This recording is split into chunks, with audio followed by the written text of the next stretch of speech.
Hello, how's it going? Tainro here, and welcome back to another 1.20 survival episode. Today is going to be a very busy episode where we build an idea generator, a creeper farm, a paper farm, and clean this area up just a little bit, because we're getting a little bit messy. Yeah, I'm mostly talking about all you. Last week, we went and got these glorious wings after defeating the Ender Dragon, but without some gunpowder and paper, they're going to be pretty useless for me. So that's where a creeper farm and a paper farm will come in handy. But before we get into that, let's get this place all tidied up.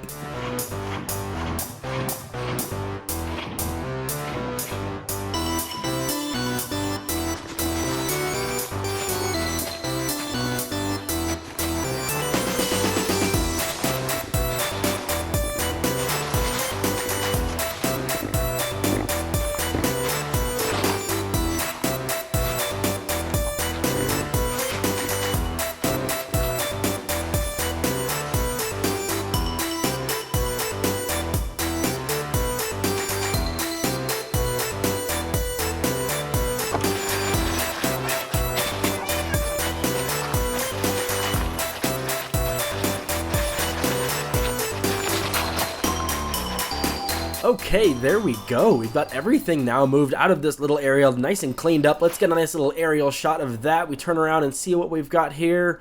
Oh, that's looking way better. I got all the lava right here moved over to the nether portal, which is underneath the house there. Got all the chests and everything here moved up into the attic.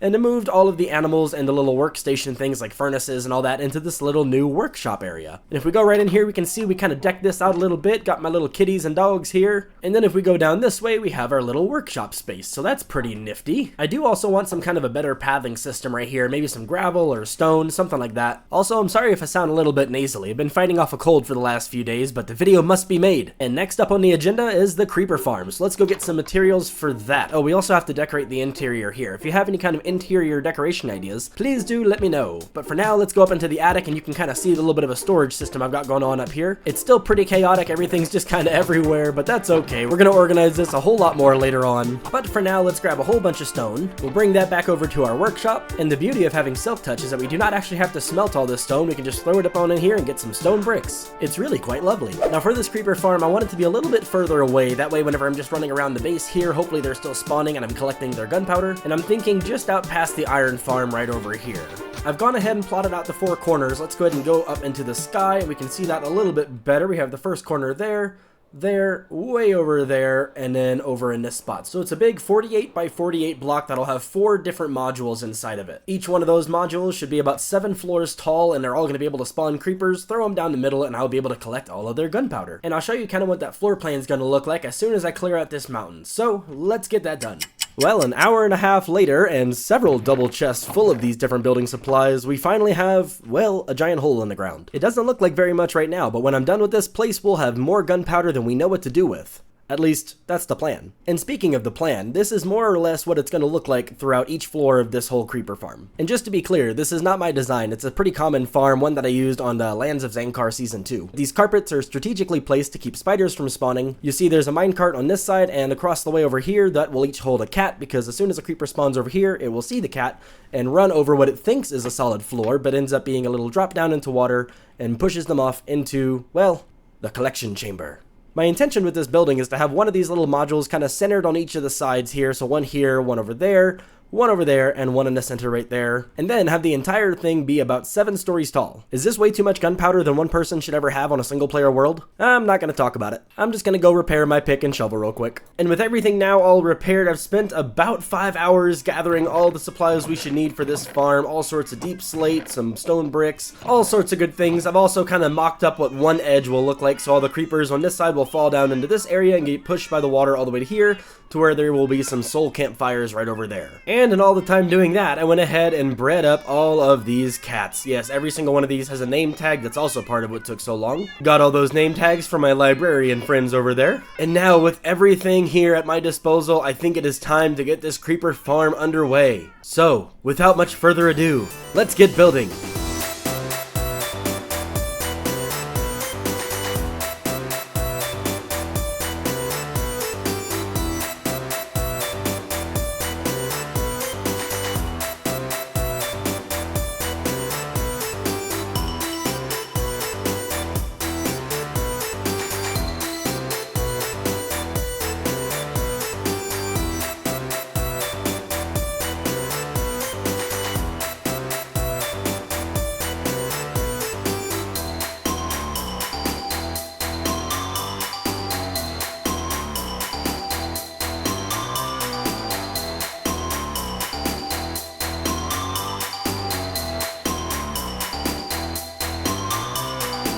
Well, there is the entire structure done. This became a whole lot bigger of a project than I had originally thought it would be. But I have to say, I am absolutely in love with how this thing came out. I made a little AFK room way up top there. Haven't quite used it yet because the inside of this area is all still empty. This is what that looks like right now. So I'm just going to go ahead and go in and place all the trapdoors, which there are a ridiculous number of trapdoors in this whole thing. Something like 55 or 56 stacks of these things. And essentially what these are doing is making the entire spawnable area just a little bit shorter than 2 blocks tall, because creepers are a little bit shorter, and then zombies, witches, skeletons, all those guys are the full 2 blocks. So none of them should be spawning in this farm. Now, I've just finished putting all the trapdoors in so I can get the carpets for the spiders, and then we'll get the little sections set up for the mine carts with the cats inside. And speaking of the cats, I have an idea that I think should make this fairly simple. One of the beauties of these guys being cats instead of ocelots is that they should be trying to follow me. So if I make 2 of them stand up, get out of this little pit, they should warp out to me.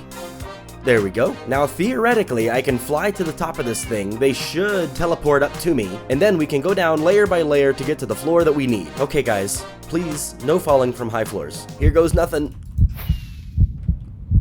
Okay, here we are. Yes, and there they are. Oh, that's lovely. Now we just break through the ceiling. Go on, little buddy. You got this.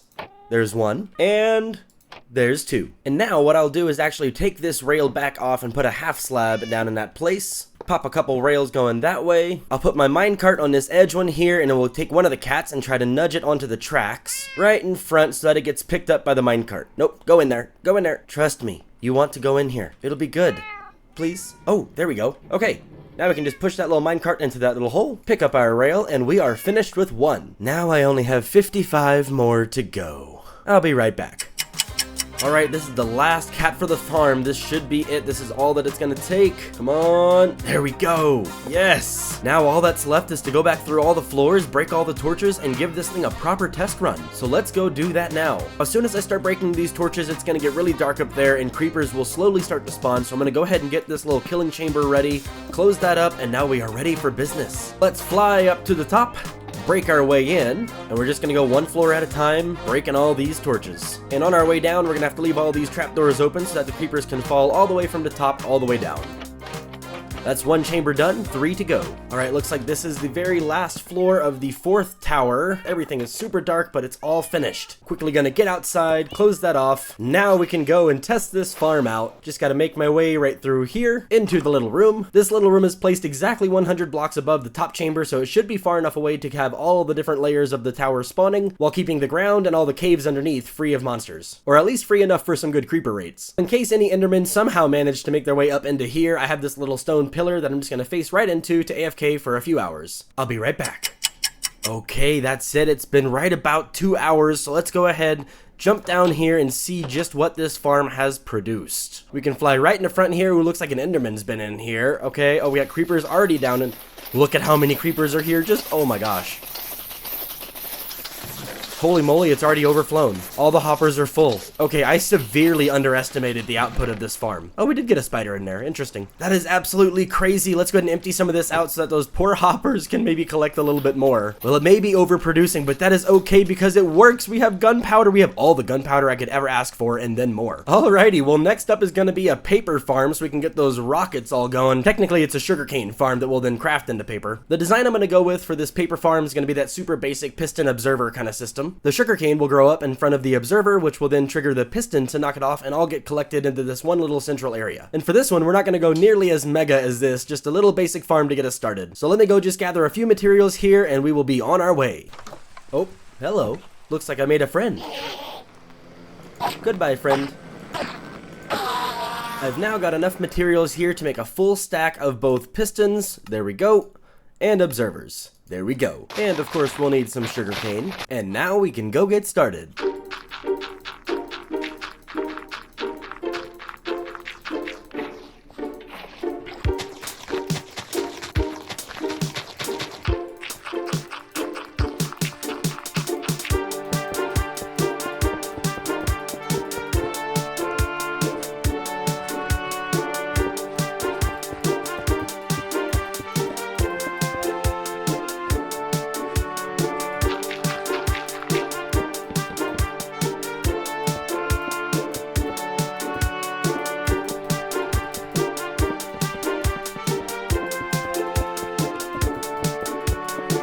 Perfect. There is one segment all said and done. To simulate how this is going to work, the sugarcane will grow up and then up again in front of the observer.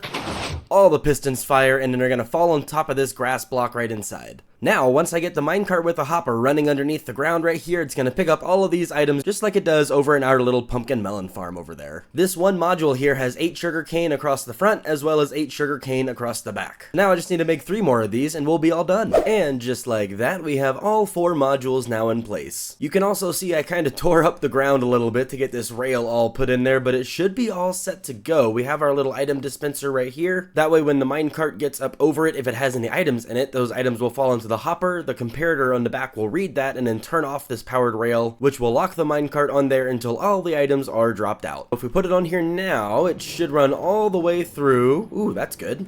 Whee! Whee! Should go all the way to the left and then bounce back and come back. There we go. Oh, this is fun to watch.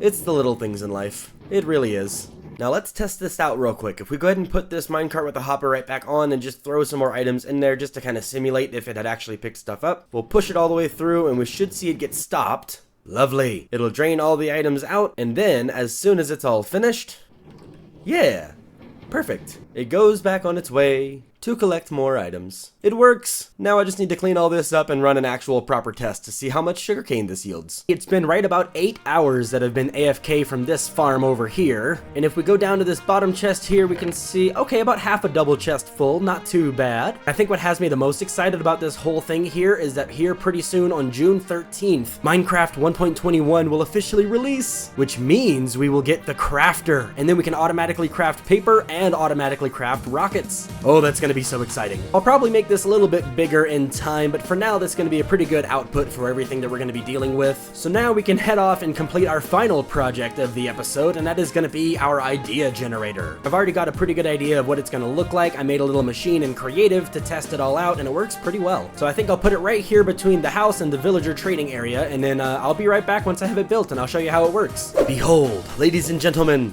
the idea generator! Instead of just using one dropper where I would only have 9 available outputs, I have here 9 droppers with a total of 81 possible outputs. Each one of those outputs would be one idea on a piece of paper. The only type of true randomizer that I could find online had a whole bunch of shulker boxes and I'm just not quite ready to use those yet. So for now what we're going to do is push this button, which will then activate a dropper with a piece of paper 1 through 9 written on it, and that number will correspond to one of these 9 different droppers. We'll go to that dropper, push the button, and see what idea we can get. For the proof of concept, I've loaded all these droppers with just some random miscellaneous building items. Let's push the button and see how this works.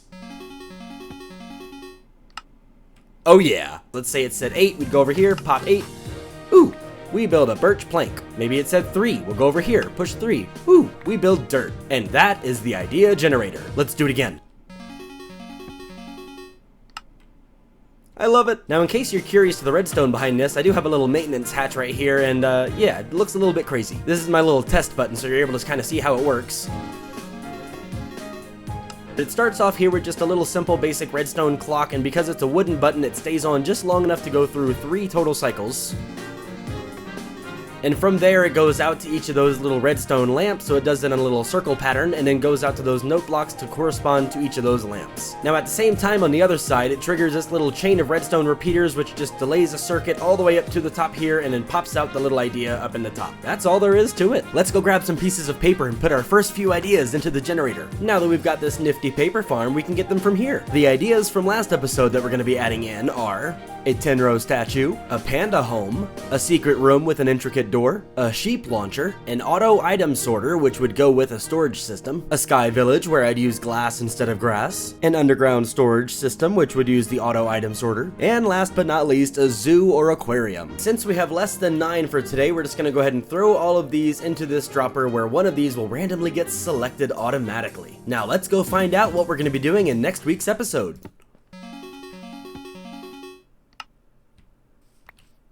Looks like we're going to be doing an underground storage system, which also goes in with number 5. And if we go down here, we see that number 5 is the auto item sorter. So next episode, we can finally get all of our items nice and organized. And being as that is all for today, we're going to go ahead and wrap up today's episode. I really hope that you've enjoyed all the wonderful building that we got up to. It feels so good to finally have an endless supply of rockets. If you did enjoy, please do consider hitting that like button down below and subscribing to the channel if you're not already. We're almost at 1,000. Oh my goodness, it's crazy. Thank thank you again so much for watching. I will see you next time.